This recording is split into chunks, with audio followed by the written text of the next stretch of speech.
Hello YouTube, my name is Ken, and today I'm going to be doing sort of an unboxing / review video for the Nabi Square HD video camera, action cam. Just for point of interest, I am actually recording this video with an identical camera, so you'll get to see what the video looks like and also get to learn a little bit about the camera itself. Starting off here, I do want to extend kind of a special offer for a free Nabi Square HD camera, just like this one. It includes just the camera, screen, and waterproof case, along with a 32 gigabyte Kingston memory card and an attached GoPro suction cup mount. And that I'm going to give to the first person who's willing to dive to the bottom of Taquini Lake in upstate New York to get it, because that's where it sits. So that's why I bought two more, because my first one is gone. So all joking aside, we're going to move on to the unboxing. You can see it's a very nice setup. It has a lot of good information on the outside of the box. It's displayed very nicely in a very heavy, thick plastic box. So we're going to just cut into some of the tape here so we can extract this from the box that it's in. And I'm going to get this box out of the way and get down to removing it so we can get down to seeing what's inside. And we're going to ditch the rest of the box here and start to get down to the meat of it. It's definitely well packaged, almost too well, as this is the third one I've unboxed. And there are a lot of pieces and parts that come with it, and we'll get to all of these as we go through this video.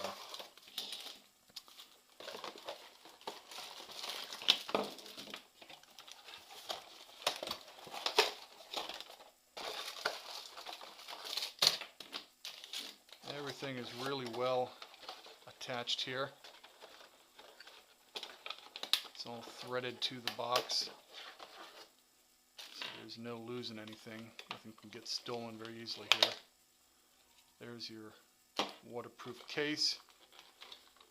There's the camera, all screwed to the internals.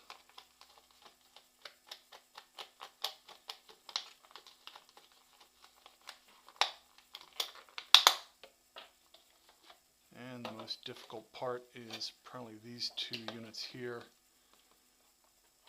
which are held in with straps.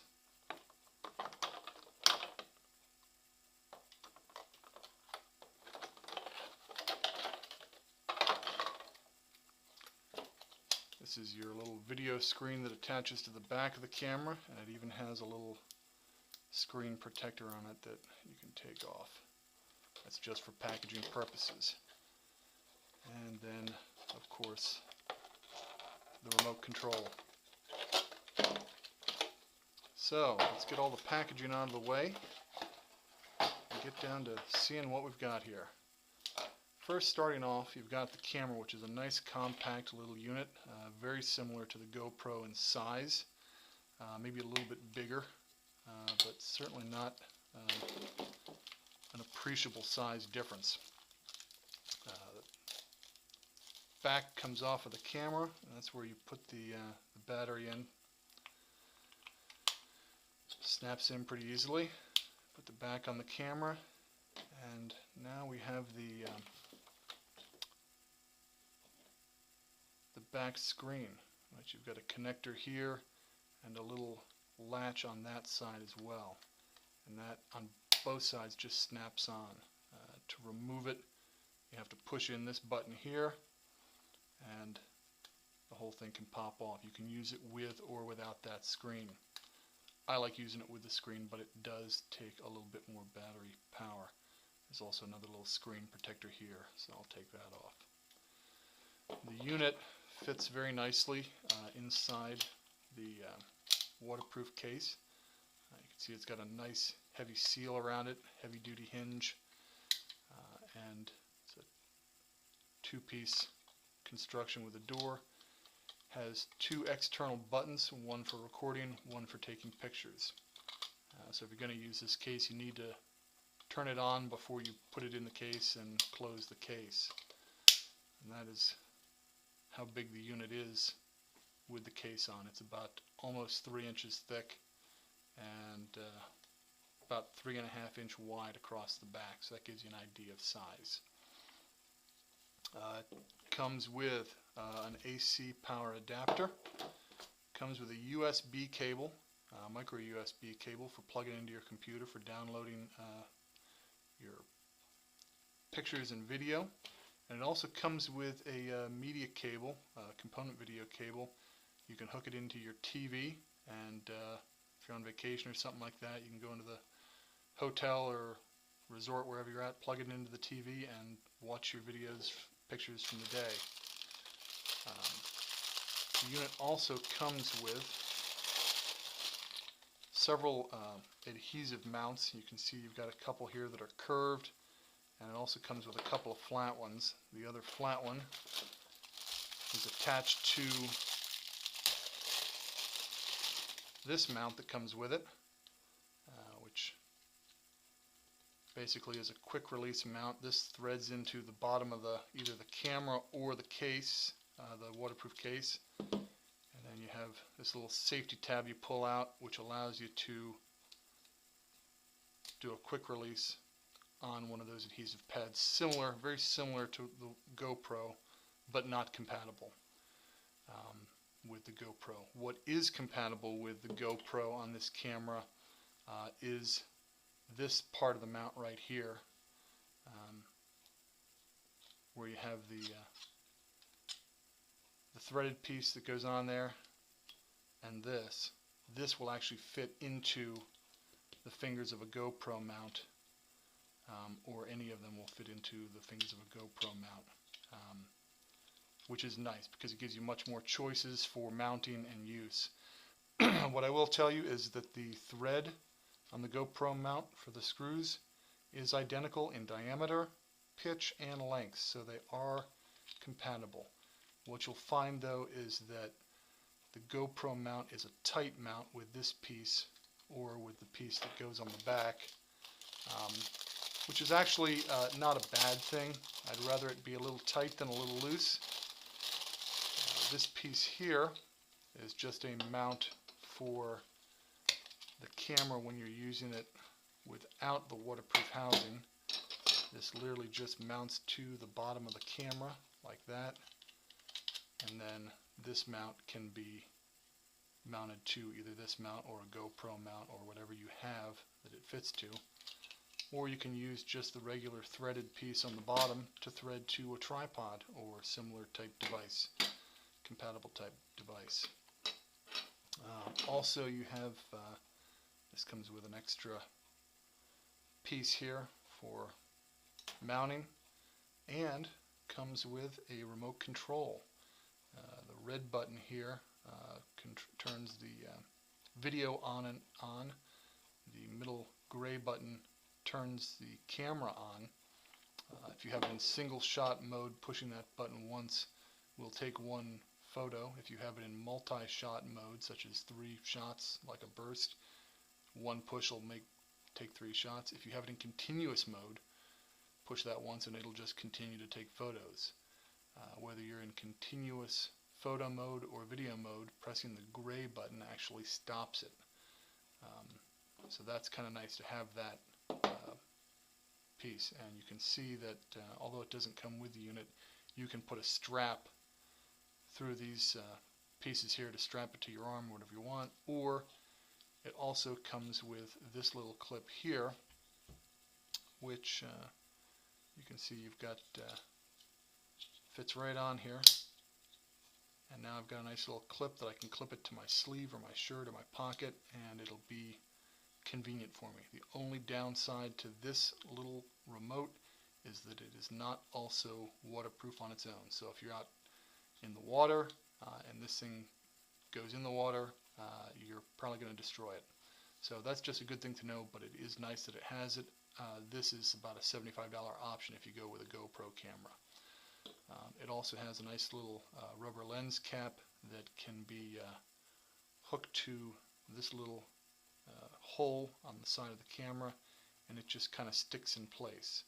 So you can use that if you want. I typically don't use it because I either really only use it when I have it stored, but even with that, I typically store it in this just for protection. So those are kind of some of the features that come with it. It also comes with just a few spare components, washers and things like that.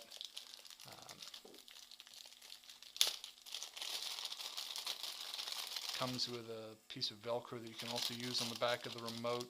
Comes with a spare nut, some washers, and I believe in here also, somewhere, it comes with a 4 GB card, I believe it is. I'm not seeing it. I might have dropped it on the floor, so my apologies. What I will tell you about the 4 GB card, it's a micro SD card, and I would highly recommend using it to pick your teeth with and going out and buying yourself a 32 GB micro SD card, because that is the largest card that is compatible with this camera, and anything larger than that won't work, but that will give you probably, I would have to say, probably around 2 to 2.5 hours of video recording and a whole lot of photos. This unit records up to 8 megapixel stills. They do come out looking kind of like a wide angle picture, so you'll see some distortion in them, but they're still really nice. They do, as we turn this on here, the battery is charged when you get it, which is kind of nice. Under the menu settings, you can adjust the video resolution, the bit rate, and also your capture mode. Can either be video or audio only. You can also turn off the crazy beep that drives me insane. There we go, that's better. You can put it in, for stills, you can put in single shot, triple shot, or continuous mode. And in continuous mode you can take a picture every 2 seconds, 3 seconds, 5 seconds, 10 seconds, 20 seconds, or 30 seconds. So you got a lot of nice choices there, and it will continue to take photos on whatever increment you set it on until you hit the stop button. The nice thing about that is you can take that and you can make basically time-lapse videos from those photos. You can also do a self-shot timer at 5 or 10 seconds delay. So you can set it up on a tripod, hit the button, and run to wherever you're going to be in the picture, and it'll take a picture of you, which is kind of a pointless feature, being that you have a remote control. So this will work, I think, up to about 30 feet or something like that. So kind of pointless. Much further than that, and you couldn't push the button and run there in 5 to 10 seconds. So seems kind of silly. You can also set the resolution of your shots. Comes at 5 megapixel setting. You can set it up to 8, or you can go down to 3 megapixel. And it's about all the different settings that you need to know about. You can also turn off the time display so that it doesn't show on the picture itself, which I prefer. I don't want the time displaying on my photos. I think that kind of ruins a good photo. Also, you can go into the playback feature and go to either recordings or capture, which is photos, and play them back to see what you took. There is a Vox setting on here for on and off, and I believe that is basically voice activated shooting. I have not figured that one out yet because I really don't care about that feature, and also because The manual that comes with it is really poor, so I will tell you that right up front. The manual is just not well written. It's pretty obvious that it was written in Chinese and poorly translated to English, but it's not as bad as I'm probably making it out to sound. At any rate, it also comes with a small disc with the user manual on it, which is a little bit nicer, a little bit more complete. You cannot use this in a slot drive because it's small. You have to have a tray style drive to read it. So at any rate, I have to say overall I really like the camera. I think it takes decent quality video. I've never used a GoPro, so I can't compare it to a GoPro, but from what I've seen so far, it's pretty decent. I don't think it's very good in low light situations, but you really wouldn't expect it to be. The audio quality is about what I would expect it to be for such a small camera with a very little tiny microphone on it. And I will say that when it is in use inside the waterproof housing, the audio is almost completely muted. You'll hear more vibrations than anything else. The first video I took was with it on a GoPro suction cup mounted to the front of my kayak. About the only sounds I heard were very muffled voices, which I couldn't even make out what they were saying. And when I first slid the kayak into the water, I could hear the vibrations that came through the kayak, through the mount, and to the camera. That was about it. That was the only really audible thing that I heard on the entire video. So, just so you're aware, it does, on the left-hand side here, it has the 1/8" jack for your video output, video and audio output to a TV using this jack, and also a mini HDMI output for the same purpose. So that's kind of nice. On the other side, it has a micro USB, which is where you either plug in your charger or your sync cable to sync it to your computer, and it has your slot for your micro SD card right there. So everything is easy to access, nicely located. Again, very pleased with the unit. I like it a lot, enough that I bought 2 more after I dropped the first one in the lake. So, at any rate, hope you guys enjoyed the video. I think it's a good camera. This, all 3 of them I got on woot.com for $49.99, which is a great price. It's advertised as retailing for $170, but I've yet to see them for that. Right now, as of the shooting of this video, they are available on Amazon.com, which is the parent company of woot.com, for I think $100, $99.99 or something like that. And there are tons of them on eBay right now as well, probably from all the people like myself who bought them on Woot for $50 and wanted to make a couple bucks reselling them. So you've got a lot of options there for buying, and that's all. Hope you enjoyed the video, and thanks so much for watching.